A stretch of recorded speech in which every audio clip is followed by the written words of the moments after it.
오늘 하나님의 말씀은 요엘서 2장 12절에서 17절 말씀 보겠습니다. 페이지 1271페이지입니다. 1271페이지 요엘서 2장 10절에서 17절 말씀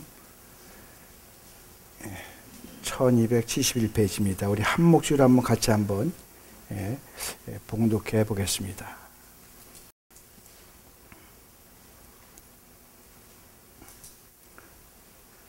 같이 봉독했습니다. 시작. 여호와의 말씀에 너희는 이제라도 금식하고 울며 애통하고 마음을 다하여 내게로 돌아오라 하셨나니 너희는 옷을 찢지 말고 마음을 찢고 너희 하나님 여호와께로 돌아올지어다.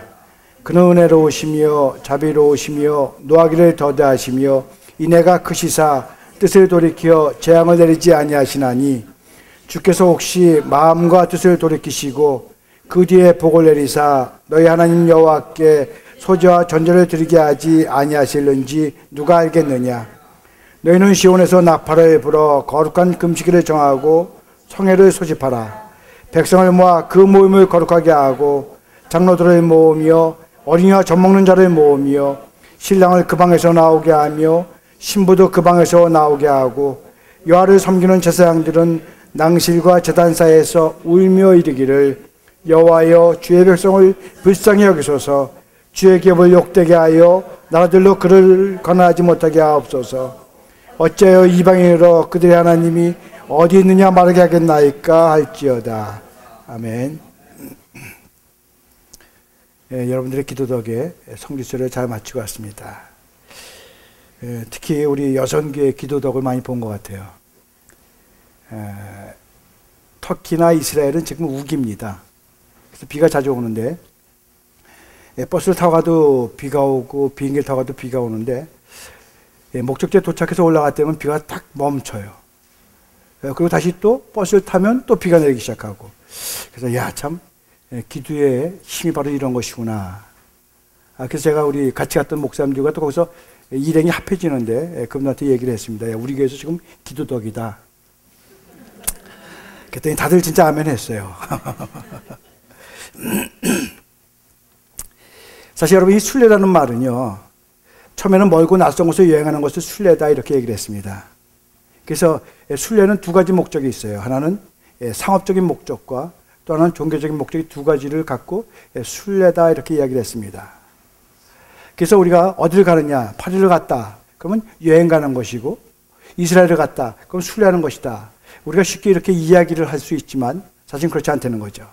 더 중요한 것은 무엇이냐면 어디에 가느냐가 아니라 어떤 마음을 가지고 가느냐가 합니다. 어떤 마음을 가지고 가느냐. 그런 의미에서 순례는 눈에 보이는 것을 통해서 보이지 않는 하나님의 존재를 만나는 것이 바로 순례다. 이렇게 우리가 이야기할 수 있습니다. 특별히 성지 순례는요, 믿음을 가진 사람들이라면 누구나 다 한 번 정도는 가보고 싶어 하는 곳이 사실입니다. 저와 함께 순례 여정에 올랐던 그 사람들, 또 거기서 만났던 사람들의 얘기를 들어보면 정말 적금까지 들어가면서 내가 이렇게 왔습니다라고 고백하는 사람들이 얼마나 많은지 몰라요. 누구나 쉽게 그 여정에 오는 사람은 없습니다. 왜냐하면요, 순례는 많은 희생을 요구합니다. 일단 낯선 곳을 간다는 그런 두려움이 있고, 그리고 일정이 지속되다 보면 건강이 좋지 않은 사람들은, 저희 이번에 같이 간 분들 중에 65살 되신 분밖에 안 되는데도 불구하고 운동을 별로 안 했기 때문에 한 번 갔다 오면 지쳐서 올라가지 못해요. 그래서 버스 속에서 그냥 몇 시간을 기다리는 사람들도 있었습니다.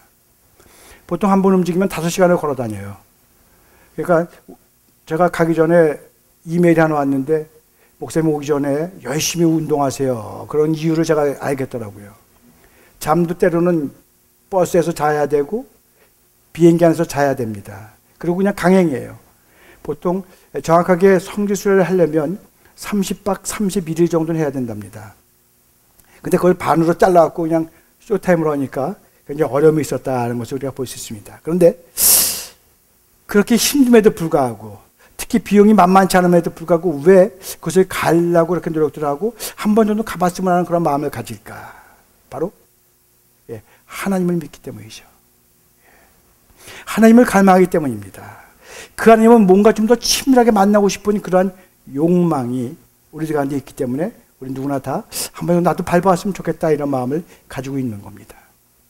그런데 저는 이 순례 여정 중에 그리고 돌아온 지금 다시 한번 확인한 사실이 있다면 그것은 진정한 순례란 매일매일의 삶이라는 사실을 우리가 깨달아야 된다는 거죠. 매일매일의 삶이 바로 순례다. 그래서 우리의 인생 자체가 바로 순례 여정이다라고 우리가 이야기할 수 있을 것입니다. 그래서 진정한 변화는 무엇이냐면 순례길에서 일어나는 것이 아니라 매일 순례자처럼 살아갈 때 진정한 변화가 일어난다는 사실을 분명히 우리는 알아야 될 줄 믿습니다. 우리가 매 시간을 성별해서 주님과 나오는 경건 시간도 역시 작은 순례의 길이죠. 우리가 새벽 기도를 나오고 또 그 시간에 나올 수가 없어서 큐티하면서 하나님과 함께 원하는 그것도 작은 순례의 길입니다. 그런 의미에서 저는 여러분들에게 매일 아침마다 하루를 시작하기 전에 이런 기도를 드리기를 소원합니다. 먼저 주님, 당신이 내 안에 있음을 믿습니다라는 기도가 얼마나 중요한지 몰라요. 우리가 아침에 일어나서 어디 성지순례를 간다든가 아니면 다른 곳을 갈 때에도 하나님 오늘 이 시간 당신 내 안에 있음을 믿습니다라는 고백이 있고 나서 그 하나님이 내 안에 있다는 사실을 내가 느끼고 그 다음에 발걸음을 옮기는 것과 아무것도 못하고 허둥지둥해서 옮길 때의 차이는 엄청난 차이가 있습니다. 그래서 우리가 하루를 시작할 때 주님 당신이 내 안에 계심을 분명히 믿습니다라고 고백하면서 그 하나님이 내 안에 계시다는 사실을 내가 마음적으로 심적으로 느끼기 시작할 때 하나님 오늘도 분명히 당신이 나와 동행하는 것이 복된 것임을 믿습니다라는 선포가 주어진다면 분명히 우리 하루의 삶의 모습은 은혜와 하나님과 동행하는 믿음의 삶을 살 줄을 믿습니다. 그런 주님과 동행하는 믿음의 종도 되시기를 예수의 이름으로 축원합니다. 우리 옆 사람과 한번 인사 나누는데요. 주님의 이름으로 사랑합니다.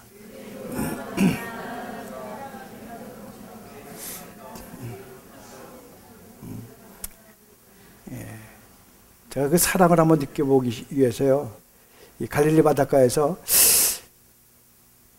예수님이 베드로에게 내가 너를 사랑한단다라고 이야기할 때 그걸 한번 느껴보려고 했는데 안 오더라고요, 저한테.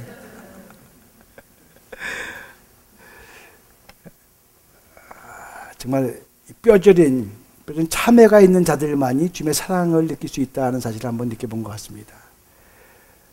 베드로가 세 번의 그 예수를 부인하는 그런 속에서 다시 한번 주님을 생각하며 참회의 마음을 가졌을 때 다시 다가오시는 주님이 정말 나의 주님을 느낄 수 있는 은혜가 분명히 우리에게 주어지는 것 같아요. 지난 5일부터 시작했죠. 그래서 10일 날 막을 내렸던 삼바 축제라는 게 있습니다. 브라질에서 일어나는 거죠. 이 삼바 축제의 공식 명칭은 리오데자네이루 카니발이라고 합니다. 줄여서 리오 카니발이라고 그러죠. 이 카니발은 아주 열정적인 삼바 춤과 화려한 가장 행렬 그리고 과다한 노출, 광란에 가까운 무질서로 아주 평판이 나 있습니다. 이 모습을 보려고, 오히려 그런데 이 모습을 보려고 전 세계에서 사람들이 다 몰린다는 거예요. 그런데 여러분, 이 카니발이라는 축제는 사실은 사순절과 깊은 연관이 있잖아요.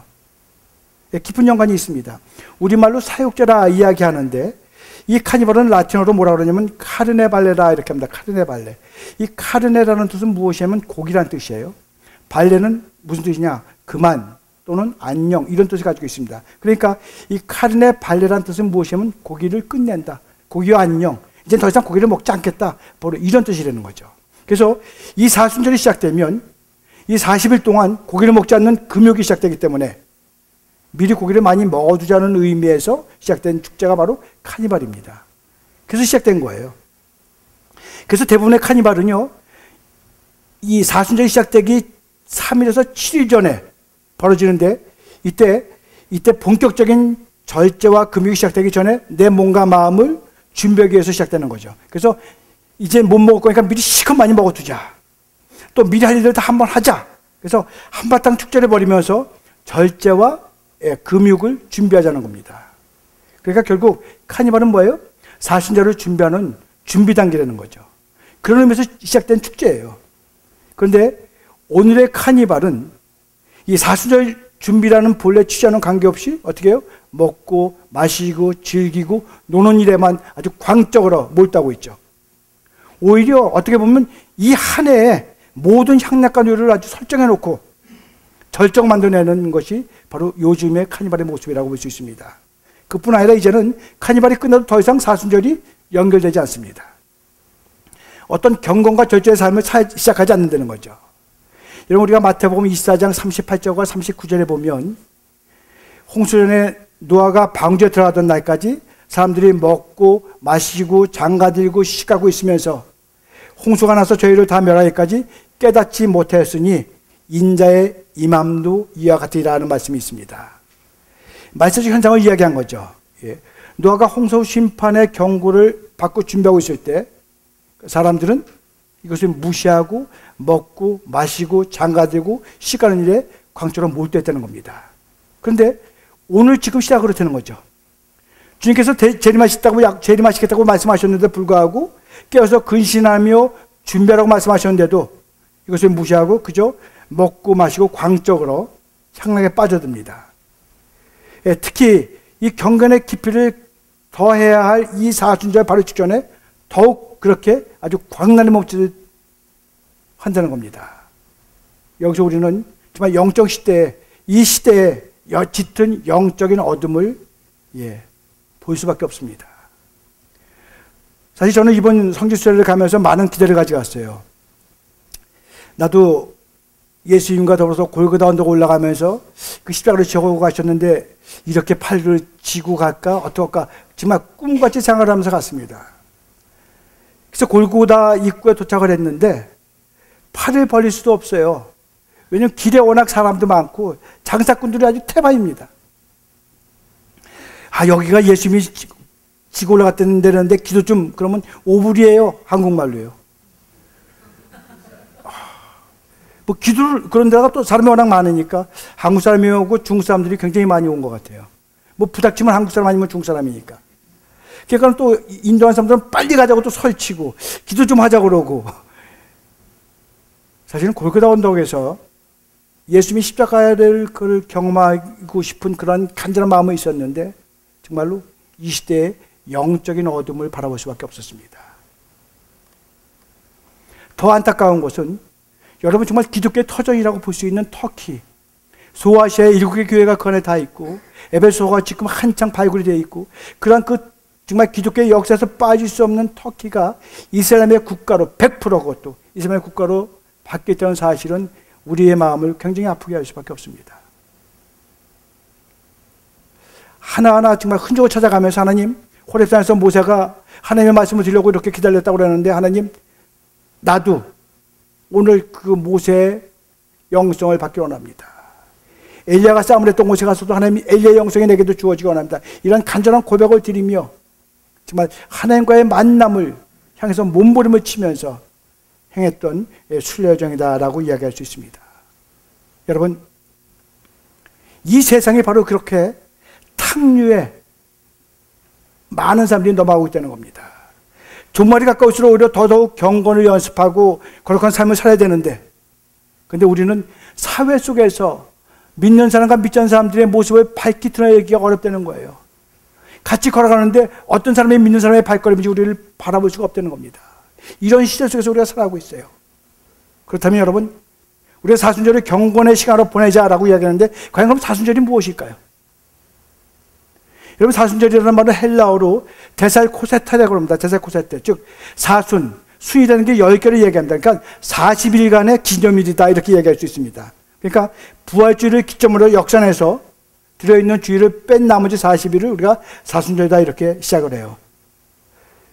올해 부활절이 3월 27일이니까 3월 27일서부터 역순해가지고 주일을 뺀 나머지 40일, 그러니까 2월 10일부터 우리가 사순절이 시작됐고 오늘 바로 사순절의 셋째 주일이 됩니다. 그럼 왜 하필이면 40일일까? 굳이 사순절이라는 이유를 붙인 것이 무엇일까? 여러분, 성경에 보면요, 이 40이라는 의미는 굉장히 중요합니다. 경건의 삶과 관련된 아주 상징적인 숫자임을 우리가 알 수 있어요. 대표적인 예로 우리 주님께서 40일 동안 광야에서 뭘 했어요? 금식하면서 공생애를 준비했죠.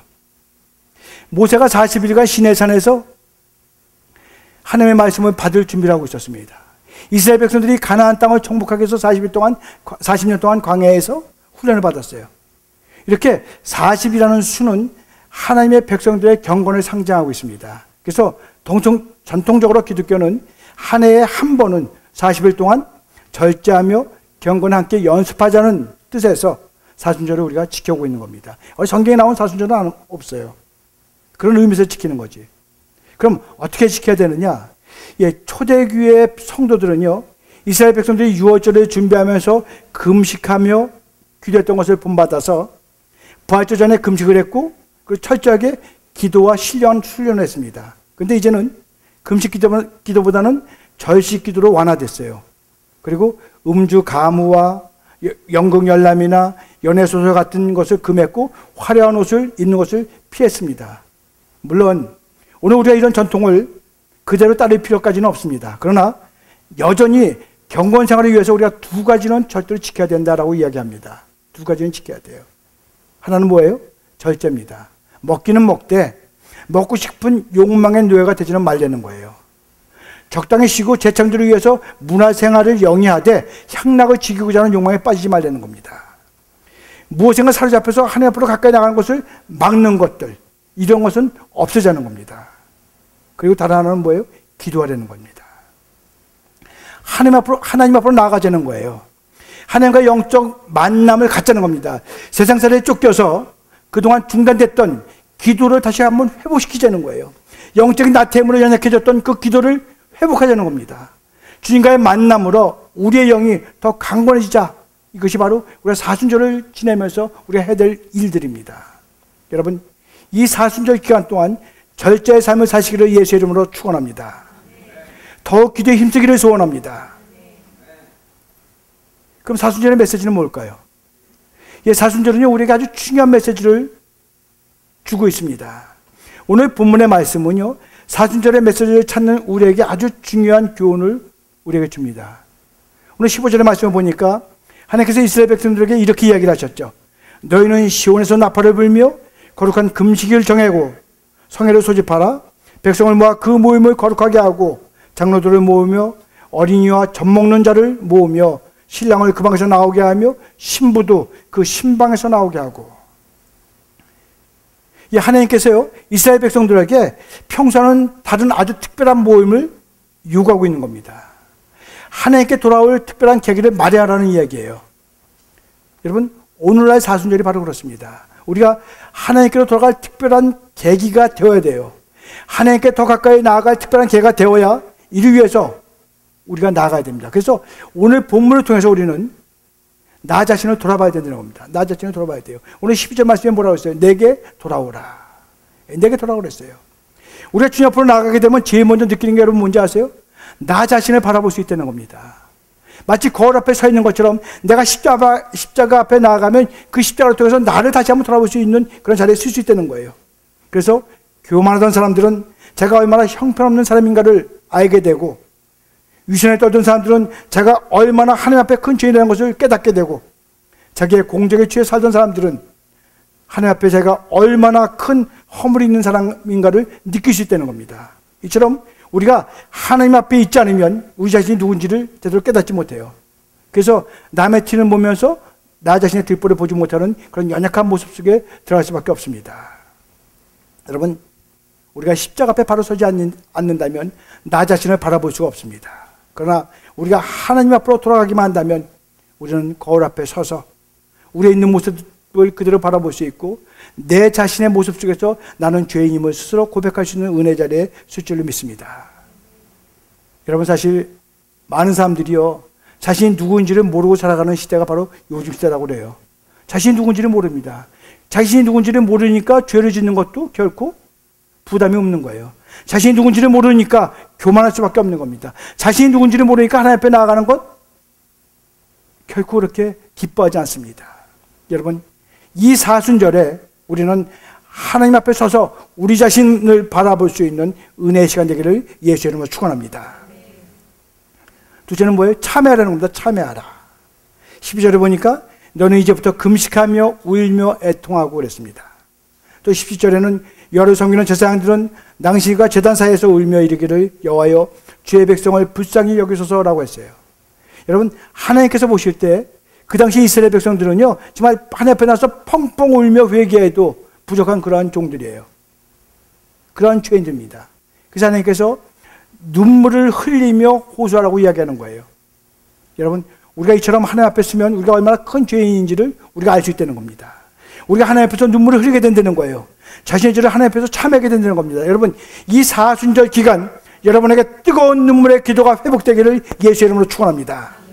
여러분, 진정한 참회가 우리가 정결하고 거룩하게 다시 세워지는 역사의 발걸음인 줄 믿습니다. 여러분, 그런 믿음으로 여러분 정말 주 앞에 얼마나 울어보셨어요. 내가 주의 이름을 부르면서 하나님 당신이셨군요 라고 고백하면서 얼마나 여러분 그분과 깊은 관계 속에서 우리의 마음을 들여보셨습니까? 진정한 참회로 우리가 정결하고 거룩하게 되기를 예수의 이름으로 축원합니다. 세 번째는 거룩을 회복하려는 겁니다. 거룩을 회복해라. 오늘 16절에 보면 백성을 모아 그 모임을 거룩하게 하고 장로들을 모으며 어린이와 젖먹는 모으며 신랑을 그 방에서 나오게 하며 신부도 그 신방에서 나오게 하고. 무슨 얘기예요? 하나님의 백성의 거룩을 회복하려는 겁니다. 하나님께서 하나님을 믿는 백성들에게 공통적으로 이야기하는 것이 무엇이냐면 내가 거룩하니 너희도 거룩하라는 말씀이에요. 너희도 거룩해라. 여러분, 여기서 거룩하다는 게 뭐예요? 구별된다는 뜻이잖아요. 구별된다는 뜻. 하나님께서 타락하고 폐역한 이 세상과 철저하게 구별되셨듯이 이제 하나님의 백성된 너희들도 세상 사람들과 구별되라는 말씀이에요. 우리가 세상 사람들과 같이 이렇게 걸어가도 하나님의 사람들을 뽑아낼 수 있는 그 자리에 있으라는 거예요. 야, 이 사람이구나. 야, 네가 바로 하나님을 믿는 사람이구나. 여러분, 그런 자리에 과연 나는 서 있을까요?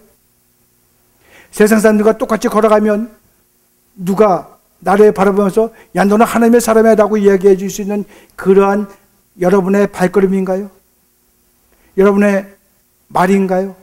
여러분의 손짓인가요? 그러면 어떻게 하면 우리가 거룩하게 될 수 있을까? 두 가지를 이야기하고 있습니다. 먼저 하나님에 대한 거룩에 대한 열망이에요. 이 열망이 있어야 됩니다. 내가 하고자 하는 열망이 아니라, 내가 하고자 하는 어떤 열정이 아니라 거룩한 열정, 거룩한 열망, 하나님만을 바라보기 위해서 내가 구별된 삶을 살라고 이야기하는 거룩한 열정이 우리 가운데 있어야 된다는 겁니다. 여러분, 제가 지난번에도 말씀드렸잖아요. 저도 처음에는 성실하게 열심히 목회하면, 열정만 있으면 주님의 일을 잘하는 것이라고 저는 생각했습니다.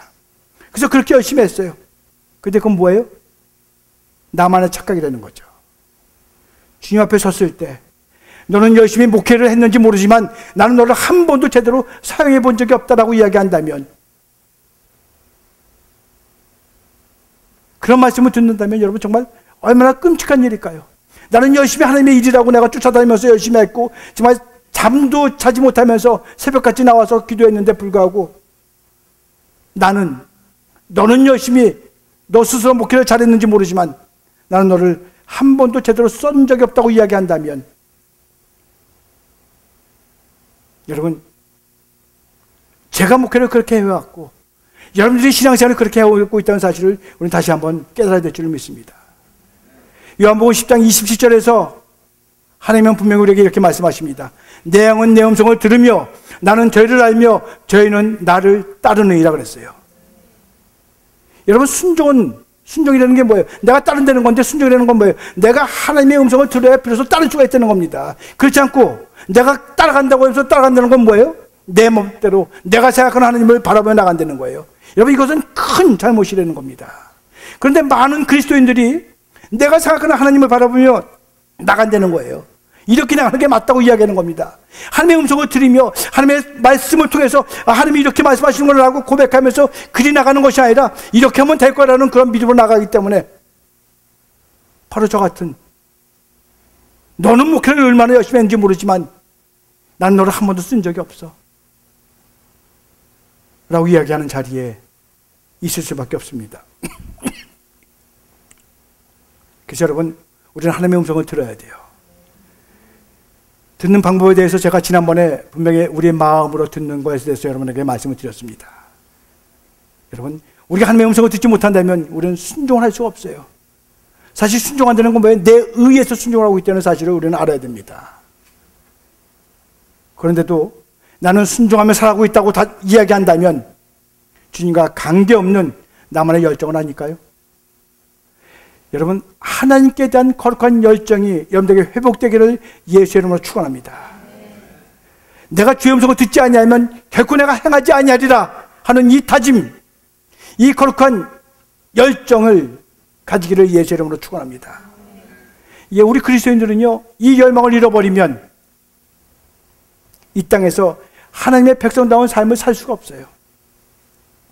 우리에게 주님처럼 살고 싶다는 간절한 열망, 우리 삶 속에서 주님의 향기를 마음껏 내뿜고 싶다는 그러한 간절한 고백, 이 열망과 고백이 우리는 회복되어야 됩니다.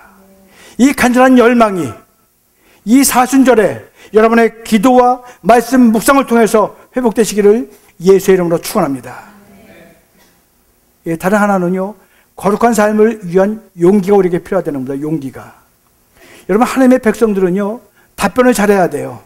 하나님 앞에서는 언제나 예스가 되어야 되지만 이 세상에서는 노를 할 수 있는 그러한 용기가 우리에게 있어야 됩니다. 그래서 우리에게 용기가 필요해요. 그러나 그럴 때 사람들에게 따돌림을 받습니다. 그럴 때 여러 가지 손해를 봅니다. 때로는 핍박을 받아요. 그러나 여러분, 그러나 포기해서는 안 됩니다. 제가 이번 순례 여정 중에 가장 마음에 힘든, 마음에 찔림을 받은 것이 있다면, 예, 터키에 있는 그 카타콤 동굴을 바라보면서 얼마나 마음에 찔림을 받았는지 모릅니다. 로마 병정들이 한 마을을 점령을 하면 제일 먼저 뽑아내는 게 그리스도인들을 뽑아내서 죽입니다. 그래서 그것을 도망가서 굴을 파고 숨어 있는 사람들이 바로 카타콤에 있는 사람들인데, 한 마을을 점령하면 그들이 거기서 6개월을 있을지 1년을 있을지 아무도 알 수 없습니다. 그럼 그들은 자기들이 그동안 축적했던 그 곡식을 가지고 굴을 파서 들어가요. 그래서 들어가는 입구는 저 같은 사람들이 이렇게 머리를 숙이고 들어갈 정도로 굉장히 좁습니다. 근데 그 안에 들어가면은요, 제일 먼저 그들이 만들어 놓은 것이 무엇이냐면 예배당이라는 거예요. 얼마나 넓은 예배당이 십자가로 이렇게 해서 만들어 놨는지 모릅니다. 거기서 예배를 드린다는 거예요. 처음에 시작할 때는 3끼를 다 먹었지만 그들이 간다는 보장이 없을 때는 하루에 한 끼를 먹고 또 6개월이 지나면 이틀에 한 끼를 먹으면서 그들은 거기서 견딥니다. 언제나 어느 때나 문은 열려 있어요. 내가 카타콤의 동굴을 나가서 나 이제 예수 믿지 않습니다라고 이야기만 한다면 얼마든지 편하게 생활할 수 있는 그러한 위치에 있는데도 불구하고 그들은 그 안에서 하나님을 찬양하며 나가는 자리에 서든다는 겁니다. 어린아이들이 배가 고파서 남의 것을 훔쳐먹는데요. 그러면은 그 어린아이를 대신해서 부모가 양손에 포송을 잡혀서 그 사거리에 묶여 있습니다. 그래서 많은 사람들에게 돈을 주는 거죠.